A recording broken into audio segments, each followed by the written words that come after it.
Hey there, YouTube. It's still Saturday. It's still February 16th. It's still 2019. And I'm still Tuck. And I'm still searching. Well, I was seeing this thing about Mount Kailash. Have you ever heard of Mount Kailash? The Chinese revere it. The Tibetans revere it. The Nepalis, they revere it. The Russians revere it. The Indians from India, right? The Hindi, they revere it. They say that Lord Shiva lives inside Mount Kailash. They say it's a portal to other dimensions. They say it's the portal to the inner earth or whatever. I don't know what it is. But I know every culture in the world's been talking about this damn mountain. They talk about how people go up there, and if they're up there for 12 hours, they come back with over 2 weeks worth of hair growth on their body for 12 hours. In 12 hours, they come back with longer hair, longer fingernails. It's reported. It's reported from back in the late 1700s that they've been keeping records of people going up there. The Chinese government has since made it a no-go zone. Nobody's allowed to go there. You're not allowed to study it. You're not allowed to be there. Not at all. We were given dominion over the entire earth, but we're not allowed to go there. Not because they're at war, not because it's dangerous, not because of anything, but because they said so. All right? The thing I picked up on it and why I'm talking about Mount Kailash that nobody ever heard of is, did you know from Stonehenge to Mount Kailash it's 6,666 kilometers away? Yep. And then from Mount Kailash to the North Pole is 6,666 kilometers away. Incidentally, from Mount Kailash to the South Pole is 13,332 kilometers away.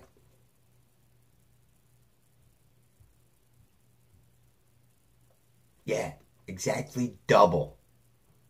Exactly double. 6,666. North Pole, Stonehenge, 6,666. Stonehenge, 6,666. 13,332, and it comes up to a Y. I'm sorry about that, but it does. It comes to a Y. It's a period. You think the math just works out like that for no reason? Just works out like that. They put it there for no reason. How come since recorded history we've been talking about these underground tunnels and caves and everything, and all throughout history people have been discovering caves. De Beers, the diamond company, their history is freaking crazy. Over in Africa, in Sierra Leone and all down there, the blood diamonds. Go ahead, you could read the story of the blood diamonds.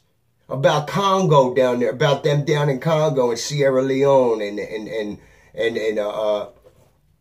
all down the western coast, the eastern coast, western coast of Africa, southwestern coast of Africa. Read about De Beers and all those diamond companies, what they were finding.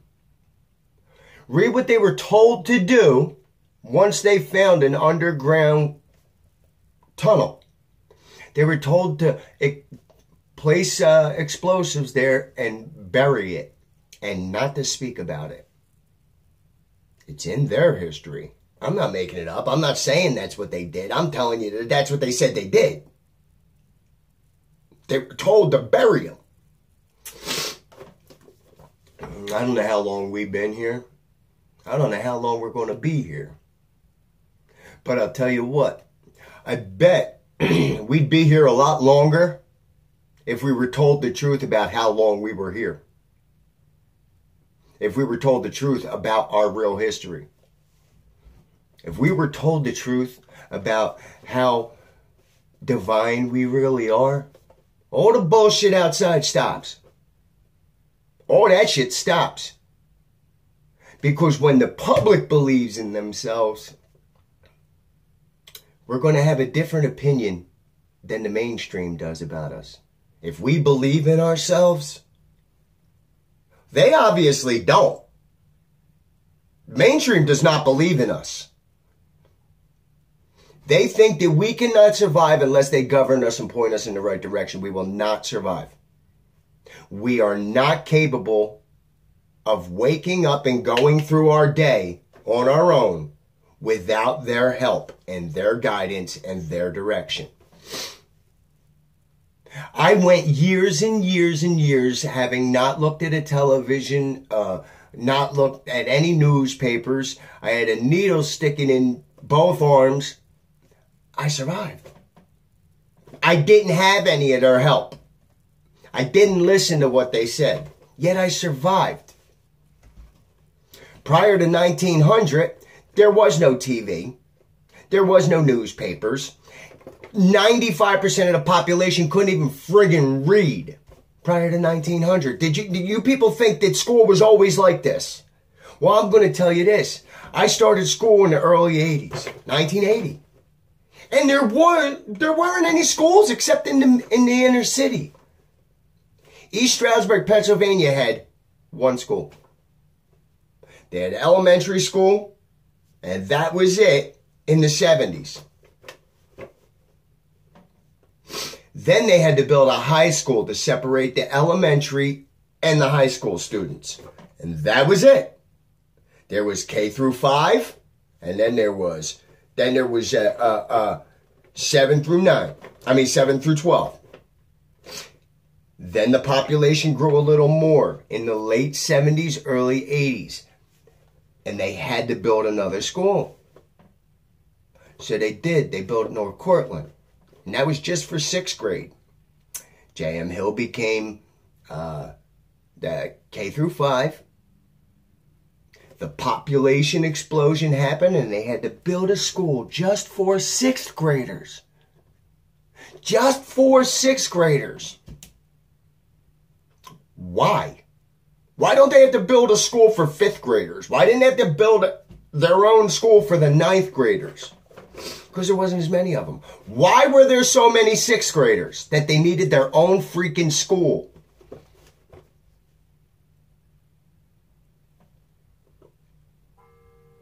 Well, they did. And then we went to J.S. Bunnell, which was only 7th and 8th grade. Why? Why does 7th and 8th grade need a whole school for themselves? Because the population of J.S. Bunnell, when I went there in 7th and 8th grade, was the same amount of students that there was in 9th, 10th, 11th, and 12th. 2 grades, double the people. 6 had its own school. Now there's 2 different high schools, right? Not because there's more people in the United States, no. Because they're all getting squeezed in to one area. The inner city kids are moving. Boom. There they go. They just got crushed in. Because I'm going to tell you this. Prior to 1940, the vast majority of the rural population in the United States did not attend school. They did not go to school. There were no public schools. There weren't. Look at all the dates of when your school was established. 1960, 1958, 1947, 1941, 1940. And you'll find out that for the first 10 years of that building being there, it was not a school for the public. It was a school for the rich and wealthy, for the nobility, for governments. It was not for the regular people. Regular people were born, reared, grown up a little bit, and then they went to work on the farm with mom and dad. If they learned a little something along the way, good. But if they didn't, good. Who cares? Doesn't matter. Your life consists about going out on the farm and making sure your development, your community, and your family are alive. That's what it's about. had nothing to do. The people's frame of reference today is completely crazy. I remember driving around in the early 80s, all through the area of northeastern Pennsylvania and eastern Pennsylvania and southeastern Pennsylvania and central Pennsylvania and northern New Jersey and southern New York State. There was nothing. Nothing. You drive for an hour without seeing a freaking structure other than a rock and a tree. You go up to Potter County today. It's just fun. Just land. Just prairies, land, big dells and ravines and stuff. Not a damn cow in them fields. Just big open fields. Because everybody got moved down into the inner cities and the smaller cities and bigger cities. But I remember driving through East Stroudsburg. The street that my house was on had 5 houses on it. And at the time, we were the only resident. We were the only resident on our street. Nobody lived in those houses. They were summer homes only. We saw people 1 weekend a year. One. And then in 1983, a neighbor moved across the street. Dennis and Deidre. From Staten Island, New York, and they were some of the greatest people I ever met in my life, man. They were such good people. They treated me so good. And I was a little son of a gun. They had 4 kids, and then one of them passed away in a car accident. So, but nobody lived there. It wasn't until around 8th grade year, 9th grade year that people showed up. There was nothing up there. We used to walk around all day long with shotguns. My Uncle John and I shot everything. I fished everywhere. I hunted everywhere. Hunting season, off hunting season, summer, winter, fall, spring, Monday, Sunday, doesn't matter. I went hunting every day. We walked around with bow and arrows. We walked around with guns. I constantly had a gun. There was never a time I went out without my gun unless we were going to play football or ice hockey or something like that, and I didn't need my gun. But we always had guns. BB guns, 22s, 410 shotgun, 20 gauge, 12 gauge, doesn't matter. We're going out with a gun. Semi-automatic 22, a Remington. It's semi-automatic Remington 22, where you can load 16 rounds into the back, 15 rounds into the butt of the rifle, and then you slide the spring in and turn it, and then you could open it back up and put one more in there. So you get a 16 semi-automatic. You used to walk around with it all the time. Walked around with a 30-30 Marlin. Uncle Tommy had 30-30 Winchester. I used to walk around with that. All right?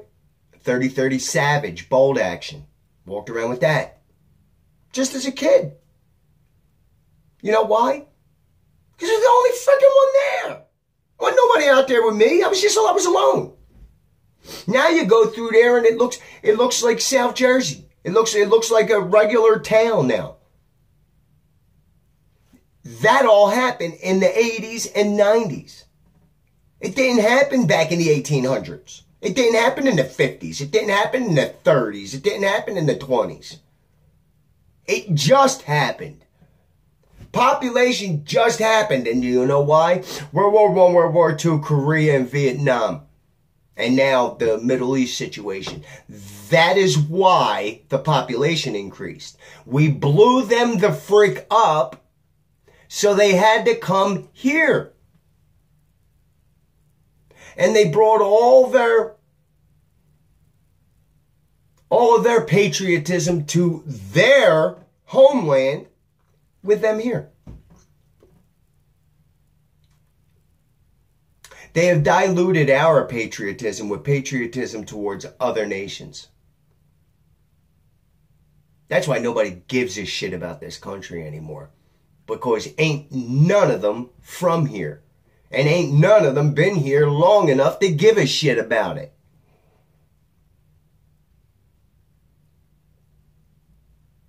Most of the people that vote, they're not from here. Their families don't have generations and generations in this country. They don't understand what it means to be American. They're coming from some third world shithole where they got to stand in line for 2 weeks for 7 slices of bread.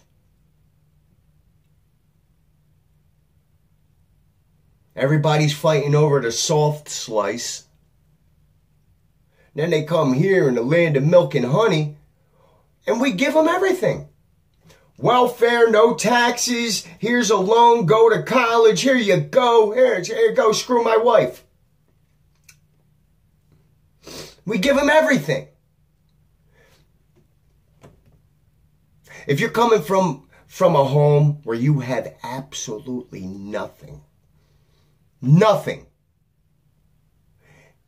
and you go through a fence or drive over a river, right? Or walk through a desert and you end up in this place where you can walk into a grocery store and they hand you a sample of whatever the hell you want and you could stand there and eat 4 of them for free.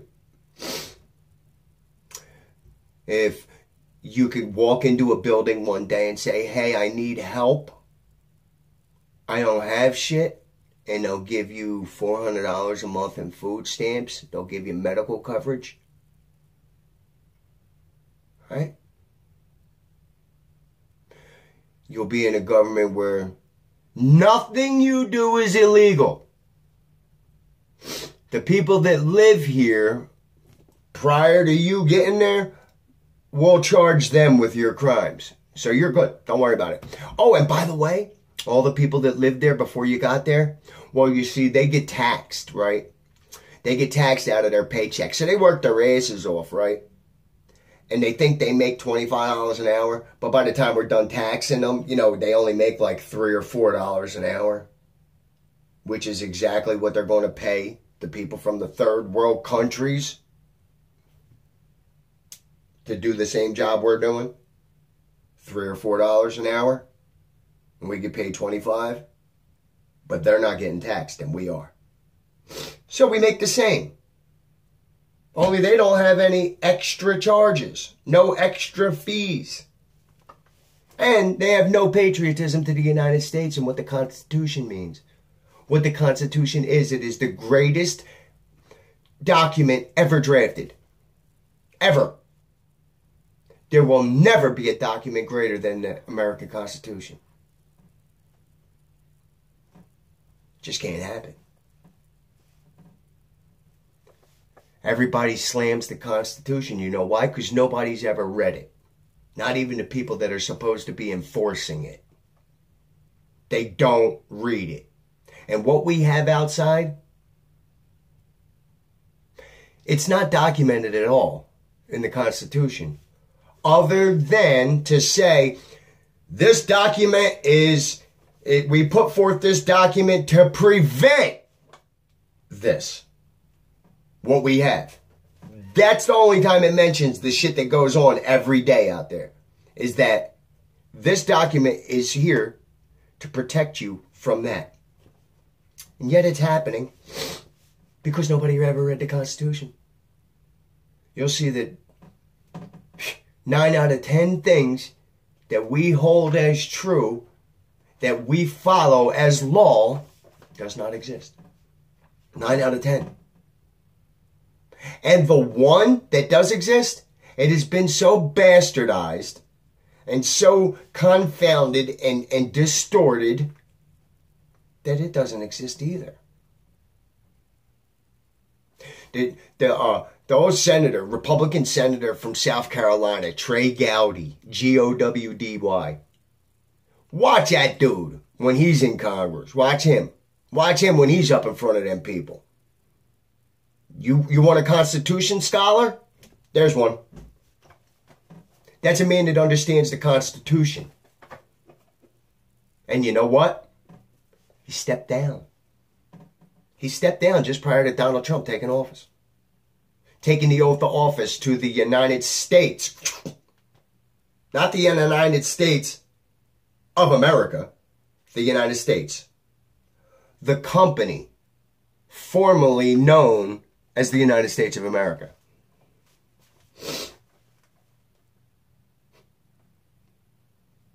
I'm just a conspiracy theorist. But I know the difference between right and wrong.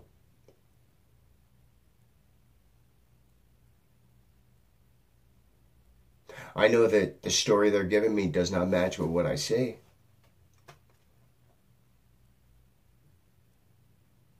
I know that every time they come out and tell us and spill the beans about a new technology, that means it's been around for 30 or 40 years. You remember back in the 80s, and you don't, but 1988, I'm going to tell you, this is the year, because remember, I'm the science guy. I liked science. So jets and shit, fighter jets and all that, the scram jet, ram jet, slush jet. I love them. Hydrogen slush scram jets, amazing. You got to see how they operate. All right. Back in 88, they rolled out the stealth bomber. The big wing, that long wing thing, it just looked like a weird looking. Yeah. You know when they showed us that? When they retired it. That's their story. They retired it when they showed it to us. It was around for 40 years. Being used in military, being used in sorties, flying sorties over enemies, over everything, taking in intelligence. They were using it for 40 years. And nobody knew it existed. Except for the people using it. When they retired it, well, strike that. When they made something better, when they invented a better aircraft than the B-2 bomber and the F-117A stealth fighter, when they made better ones, shit that blows our mind because they were so technologically advanced that we can't wrap our heads around what it is. When they showed us both of those aircraft, they were pulling them out.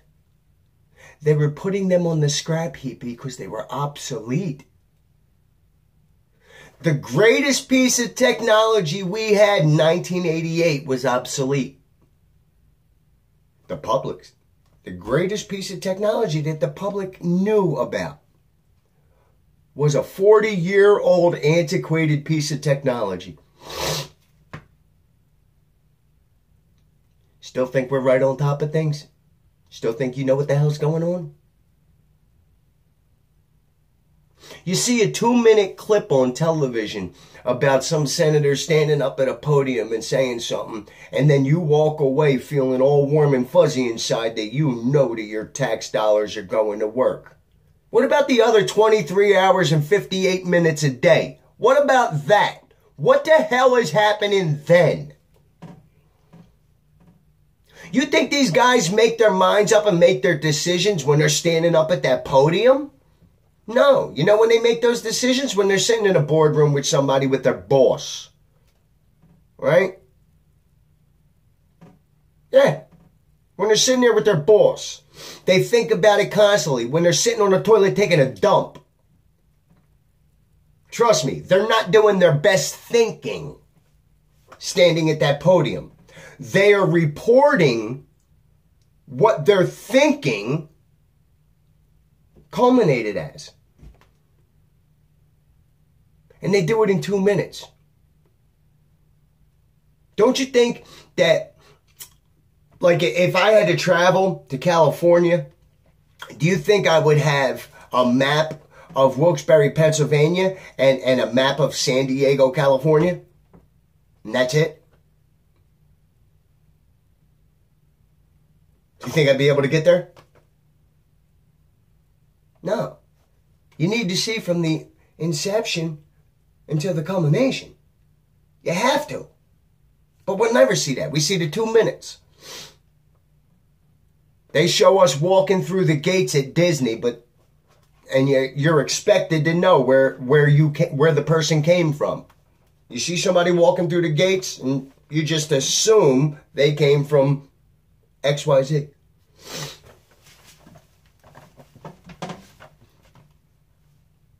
Trust me, the system of government we have is only in place to obfuscate, to obscure, and to mislead. That's it. And the technology they are putting out now, 5G, it is for control and kill. That's it. They're talking about 5G, how it's going to make everything better. Yet everybody that makes 5G says it does not make your internet better. It does not make your cell service better. It, in fact, makes it slower. It does not make it better for us. It makes it worse for us. 4G is a better system, and it's completely in place now. The entire infrastructure's there. Everything is in place for us to use 4G. And it's optimal. It works better than 5G in the public. But do you know what 5G does? It allows their computers to talk to any one of our electronics. It doesn't have to be a computer. 5G talks to electronics. It makes machines talk to machines. That's it. It helps no living creature. It doesn't. It does not affect our lives in a positive way. It can only affect our lives in a negative way. Only. It is only there to control and kill.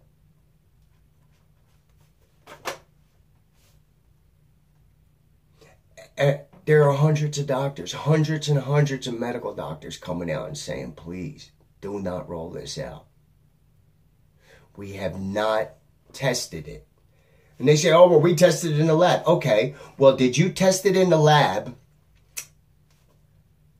along with everything else that's going on in the world? Or was it an isolated lab and you only had that electromagnetic field from the 5G? Or did you also have the electromagnetic field from every vehicle, every radio, every television, everything? Were all of those electromagnetic fields entered into the equation along with the 5G to get your sum?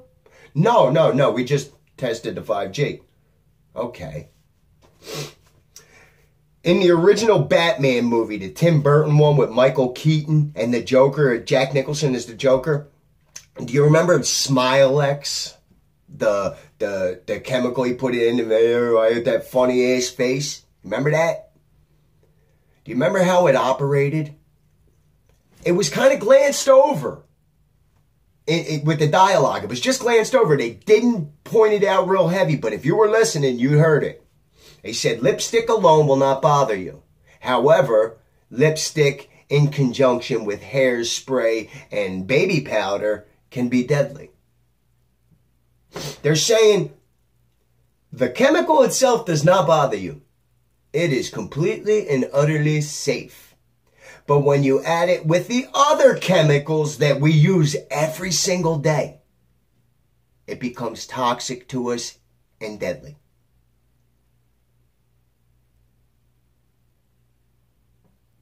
Get it? 5G may not kill us.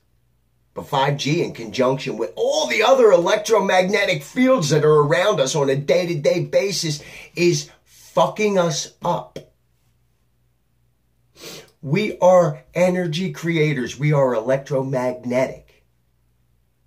We are a source of electromagnetism.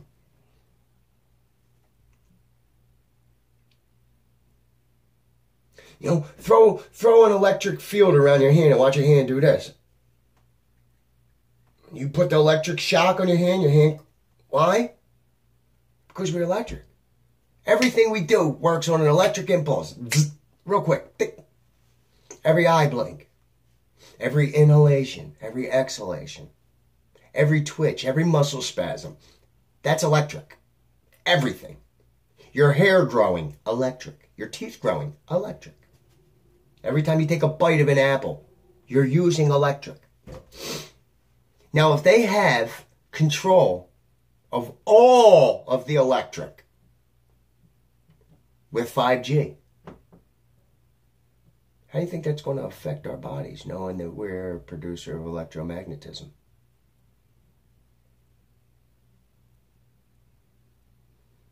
Doctors don't want it to happen, but it's happening. The vast majority, if they knew that, would not want it to happen. But guess what? It's happening anyway. Every city in America is just taking the 4G down and throwing the 5G things up. 5G is going to be our undoing. Retired Army generals are saying if China gets their hands on 5G technology, this is mainstream. If China gets their hands on a 5G technology, it would be likened to the apocalypse. Are you people crazy? Do you just not read? Do you not look a little further down the page? China produces all of our 5G equipment. All of the components for our 5G system made in China. If they get their hands on the 5G, it'll be apocalypse. Well, then we're fucked. Because they make all our 5G components. If they're making all the components, I'm going to take a shot in the dark that they've put them all together before.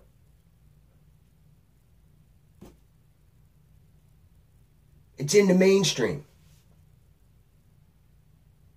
You got these Moshiach-loving, Messiah-loving, Zionist scumbags in Israel teaming up with the Zionist scumbags of China and the Zionist scumbags of Russia and the Zionist scumbags of Europe and the Zionist scumbags of America and the Zionist scumbags of Australia.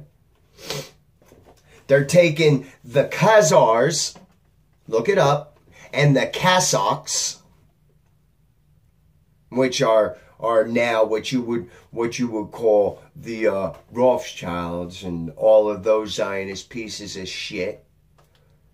Their families stem from the Kazakhs and the Khazars.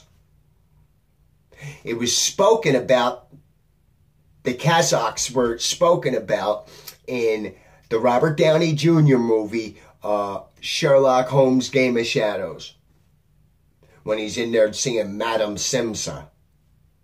And there was a guy up holding himself up in the ceiling, and he smelled the herring, the pickled herring on the guy's breath. So he told her, hey, listen, I'm getting ready to leave now, but you might want to deal with the guy that's hanging up in your rafters right now, and he's getting ready to kill you. All right, have a nice day. And then he goes to walk out.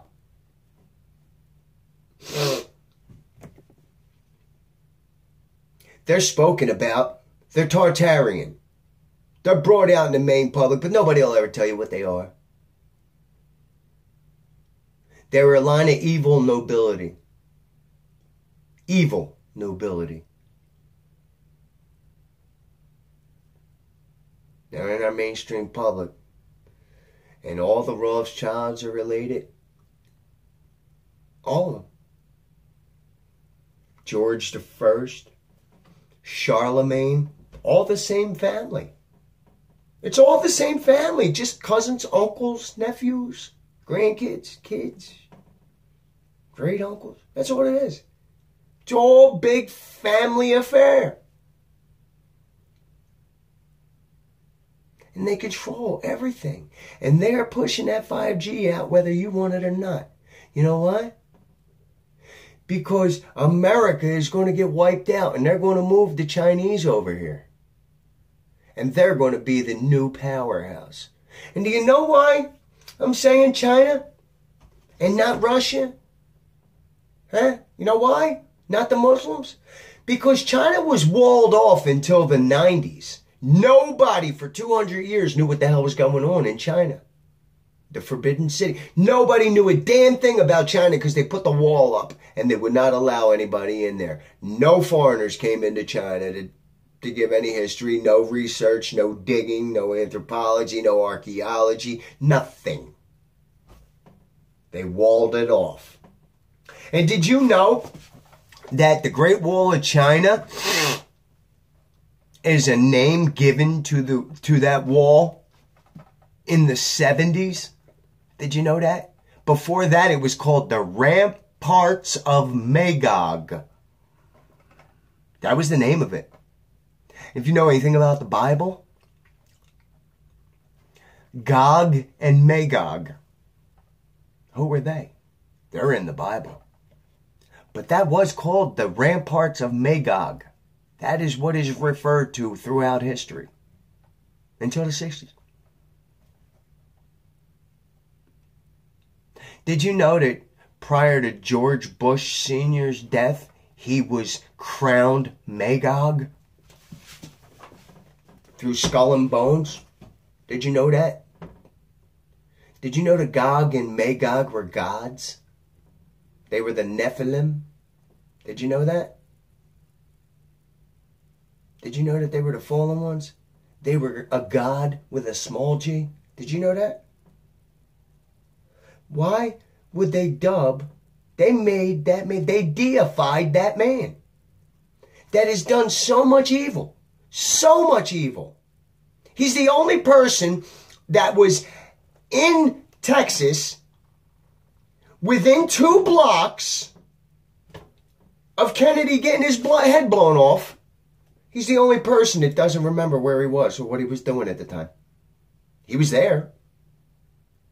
There's 6 or 7 photos with it. I'm telling you. Look at that photo. That's George Herbert Walker Bush.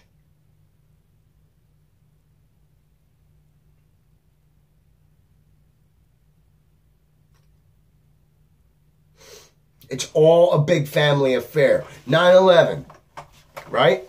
Securcom takes over the security for the Trade Center after the Port Authority sells it to the company. Securcom. Who sits on the board at Securcom? A guy named Walker III. And then you find out, hey, wait a minute. His name's George Herbert Walker Bush. And then you go back and you do your own little freaking due diligence and you find out that they are cousins. The guy in charge of security of the Trade Center, trade centers, the towers, the buildings. You know there were 7 buildings there and they took them all down? We only heard about 2 in the mainstream. Then they started talking about Building 7 because it fell down 10 hours later.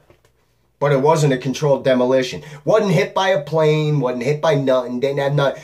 But however, it did house the offices of World Bank and the Securities and Exchange Commission.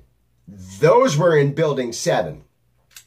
And the Securities and Exchange Commission was prosecuting a few companies, namely Enron, remember that, World Bank, Securcom, and the Bush family. The entire family was under indictment. And the office of the Securities and Exchange Commission is the only place that you could see a fire occurring in that building for the entire day. And then 10 hours later, it came crumbling down to the ground. Nothing hit it. Nothing. Nothing hit it. It just came down. And then 4 more buildings came down that week. 4 more. And you don't even know about it. Go to World Trade Center Plaza on Google circa 1985, circa 1995, circa 2000. And look at all them buildings. Then go circa 2012, circa 2016. And look, and see how many buildings aren't there. We weren't told about any of that shit. How the hell did 7 buildings come down that day if only 2 planes supposedly ran into the 2 big ones? The other 5 buildings ain't got shit to do with that, but they all came down. But it wasn't controlled demolition. No, it was an accident. It was these 19 Muslim extremists that 7 of them are still alive today. Absolutely proven fact. They're freaking U.S. citizens, and one of the guys was in class in New York University, NYU. He was in class in one of the most prestigious schools in America during the hijacking. You want to know how amazing these Muslims are and how dangerous they are? I'll tell you. Because the mainstream public lets us know how crazy and dangerous they are. They're so dangerous that they could sit in class at NYU and hijack an airplane and crash it into a building at the same time. You want to know how crazy and amazing they are? They could die in 2001 and then do an interview on TV in 2019. That's how amazing they are. Or maybe the narrative we're being given is full of shit. Because when people are alive, I'm not a rocket scientist, I'm not. But I know if you're alive today, you didn't die 18 years ago. I know that. If I can look you in the face, you're not fucking dead. You didn't blow up. You didn't turn yourself to aerosol. If I'm talking to you, if you are giving interviews, if you are there, you're not dead. But the history hasn't been changed. Do you understand that 40 years from now, 50 years from now, this event is going to be in our school textbooks? And if nobody was alive at the time, in 40 years from now, if none of us that know this stuff are alive, that's just staying in the history books. And that will become our history that we will have to pass down to generation. That's supposedly our truth. But we know it's a lie and it's not getting changed.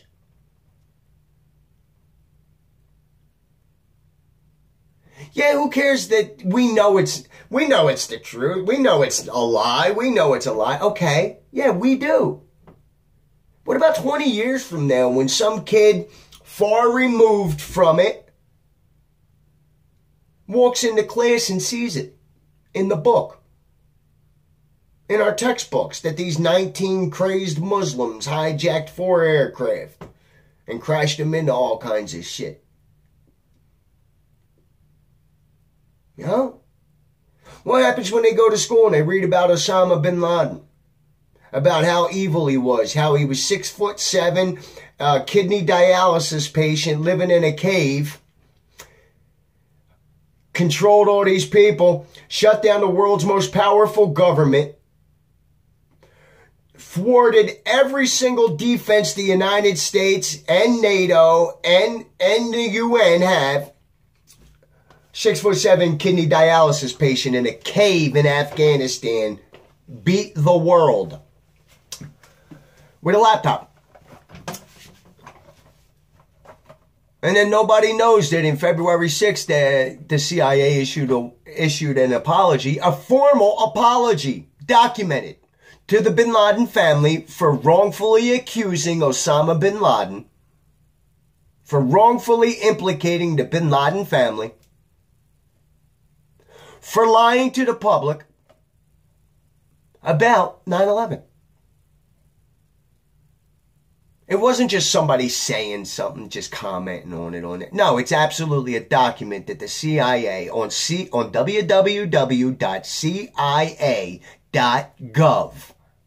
G-O-V, government freaking page. They issued a formal apology recanting the accusations against the Bin Laden family, and namely Osama bin Laden, for the 2001 Trade Center explosion, demolition, the bringing down of the empire. Nobody else knows it, but it's there. It happened. And guess what? It's not going into our history books. They're not teaching the kids this. They're going to teach them the same old story, that Christopher Columbus discovered that the earth was a ball by sailing around the world. Never happened. It never freaking happened. He went across the Atlantic and back. That's it. Christopher Columbus didn't go around. Ferdinand Magellan did. Amerigo Vespucci did. Columbus never did. Never. Never claimed to. Only you guys claim to. Our textbooks say it. But if you go and look at the Columbus accounts, he doesn't say it. He said he went across the Atlantic and back. And he never set foot in America. He set foot in the West Indies. He set foot in Haiti and Jamaica, Cuba. Never set foot in America. Ever. Not once. Ship never made it. Not at all. But he discovered America. None of his notes say he was in America.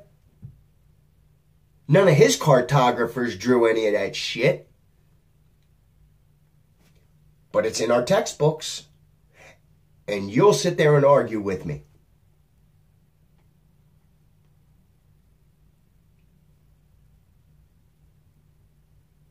It doesn't make sense. It's not right. It's not true. And you just better start waking up. Because you have to know your enemy. I'm not your enemy. I'm one of the only guys in the world that gives a shit about you. I care about what's going on in your head. Because if it's going the wrong direction, you can't make any good decisions afterwards. You are not going to base a good decision on an unstable foundation. You can't. Your actions will be justified due to the foundation. But if the foundation's faulty, is it really justified? I know if it's colder, this 20-year period's colder than it's ever been in recorded history. You know what I could deduce from that? I could deduce that it's not getting warmer. If it is, in fact, colder, that means it's not getting hotter. And since I know the sun gives us our heat, blocking it is probably not a good fix for us getting colder. Blocking the only source of heat is not going to stop the world from getting colder.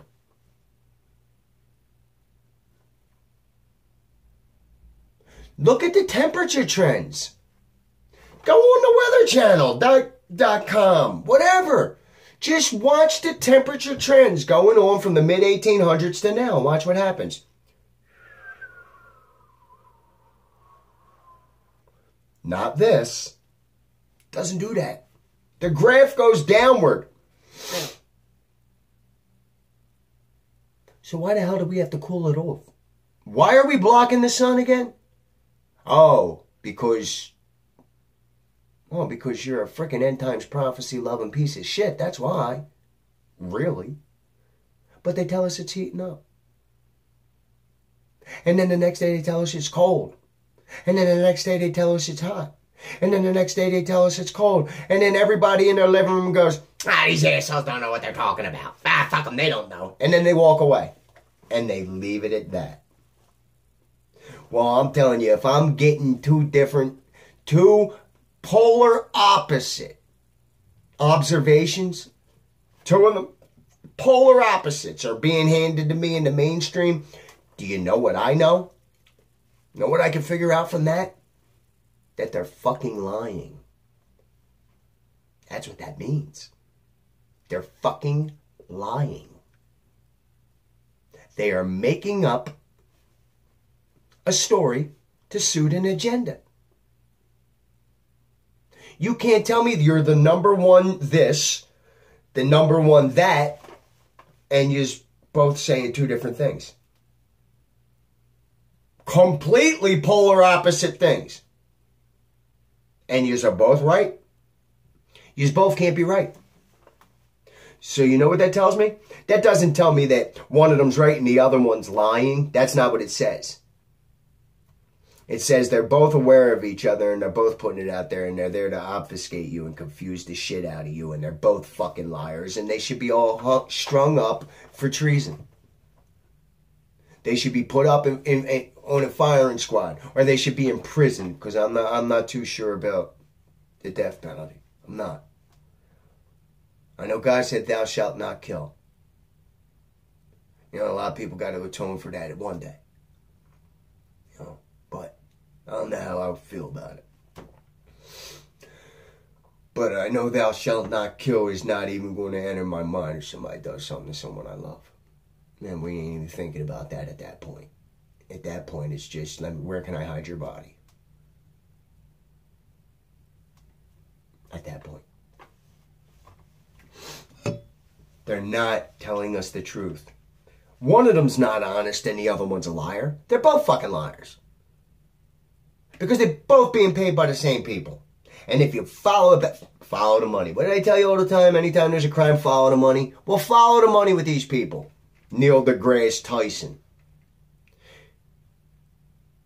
He's an astrophysicist. Astro, stars. Physics, the study of bodies and the relation to each other. Right? He's never been in space. He has never claimed to go to space. He's never claimed to have been in low Earth orbit.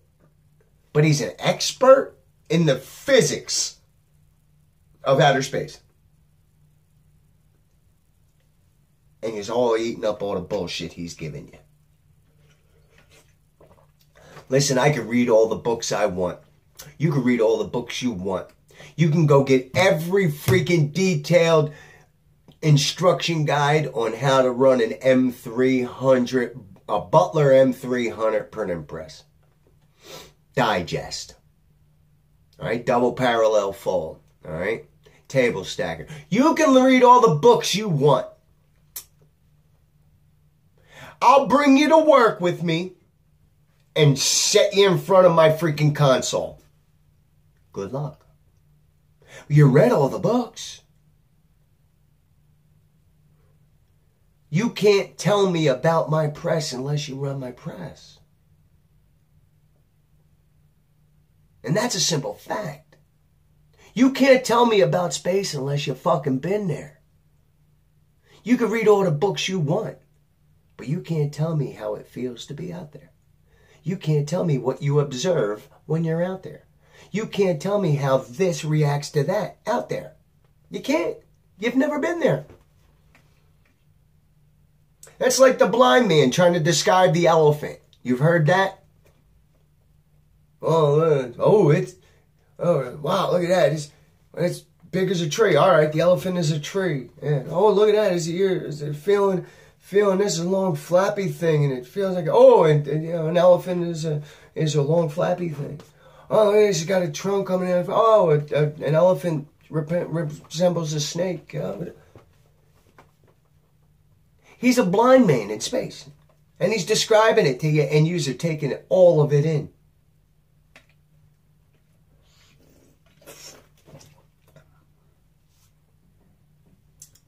It's not true. It's not true. It's a story. And then you say, argue, well, the math proves it. Listen to me. You know who Lewis Carroll is? I'm going to give you the most famous one, all right? He's the guy who wrote Alice's Adventures in Wonderland. Lewis Carroll, 1800s, all right? Did you know that Alice's Adventures in Wonderland was 3 stories? It was Through the Looking Glass, Alice in Wonderland, and Of Cabbages and Kings. Did you know that? All right. Well, dig this one. Did you know that Through the Looking Glass was not a story in words? Originally, Lewis Carroll wrote numbers. That is the whole story. Just like Einstein writes all them numbers on the board and everybody goes, ooh. Lewis Carroll did that. But the story he told with those numbers was Through the Looking Glass. And then, years later, those numbers were translated into words for the general public. Through the Looking Glass was a giant mathematical equation. Numbers are just letters. That's all they are. They're letters that look different. They're still a symbol. They're still a symbol. Do you understand? They're still symbols.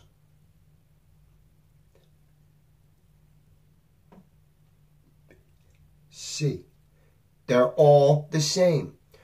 Words can tell a story. Numbers can tell a story.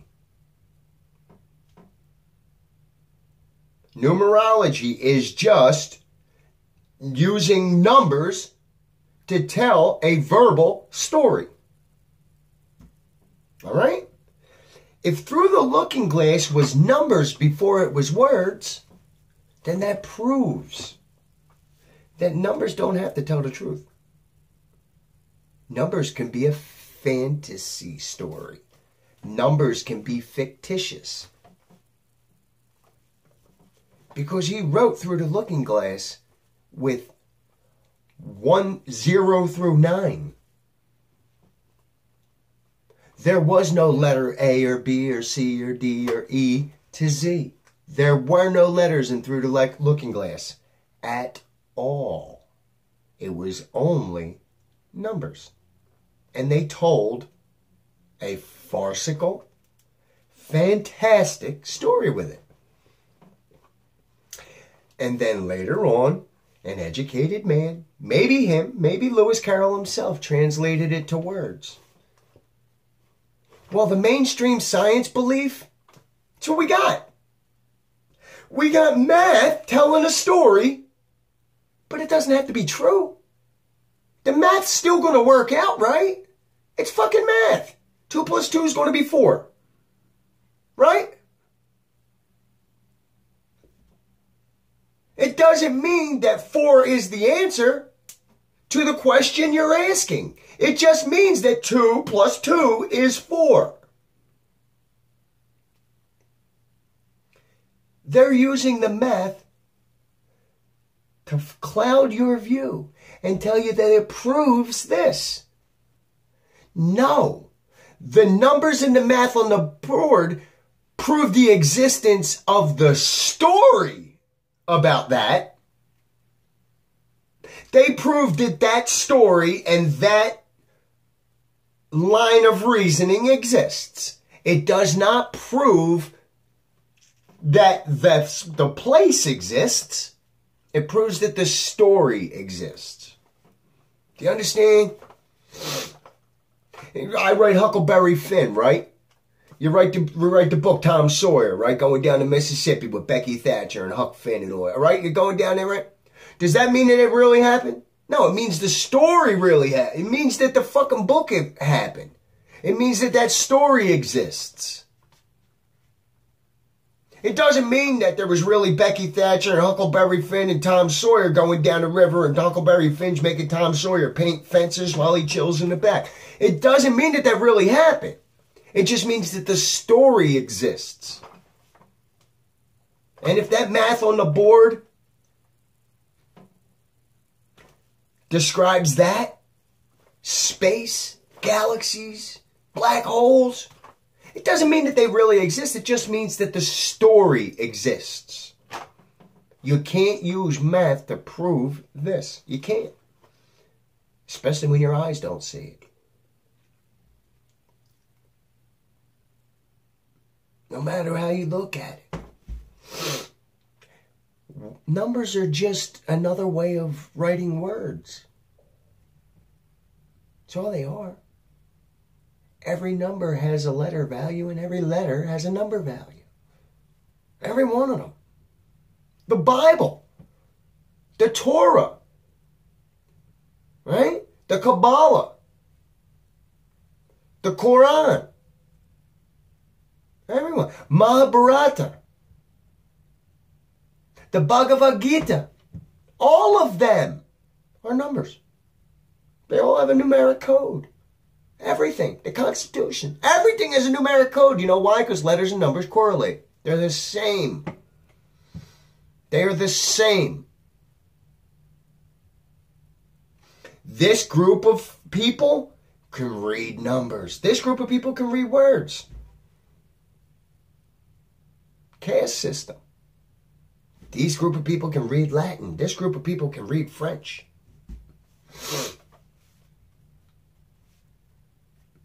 You understand that?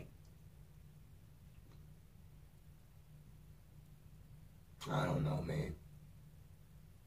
It seems so plain and blatant and obvious to me.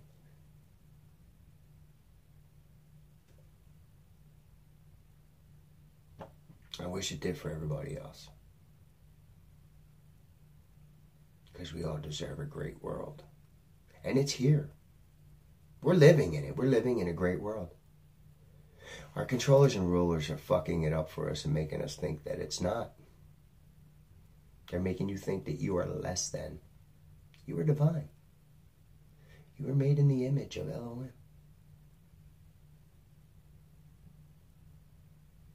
You're created in the image of God, bro. We are not gods. However, we should be striving to be more God-like.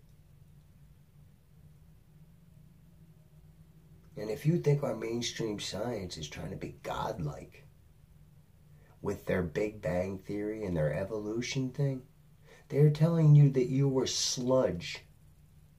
Sludge. You were a cosmic blip. A little bit of electric charge, got some proteins together and we turned into a single cell eukaryotic or prokaryotic bacteria. All right? Those are the first two forms of life. Prokaryotic and then eukaryotic. Prokaryotic has no nucleus. That's what separates the single cell from the next evolution. Originally, prokaryotic bacteria was the first living thing on the planet according to mainstream science. It's a cell with no nucleus. All right? All cellular reproduction starts in the nucleus. So when this one, the first thing, the prokaryotic bacteria popped up, it can't replicate because it has no nucleus. So life should have stopped there, according to their story.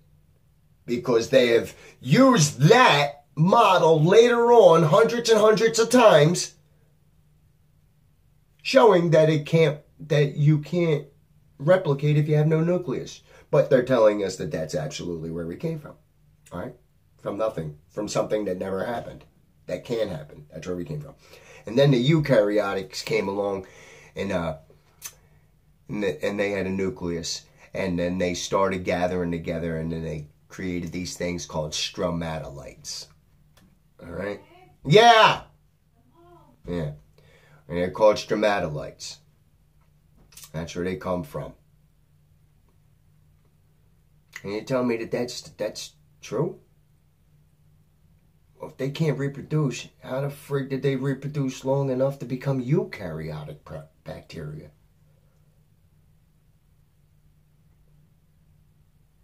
That's where you came from. You were a no nucleus having whatever. And then you became some kind of primitive amphibious thing. And then you became a fish. Just changing into a fish. And then you became another amphibian thing and walked up on the land. And then you lost your legs it turned into a snakish thing. And then the snakish thing grew legs again and then started getting hair and some got feathers and then we turned into woolly mammoths.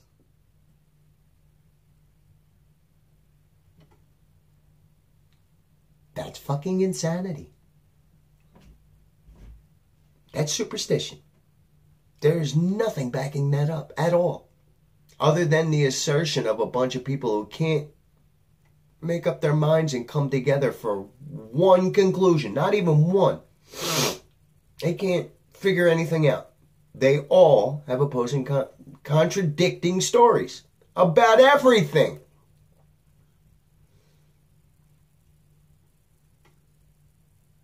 I don't know. Well, I'm Tuck. And that's the way I see it.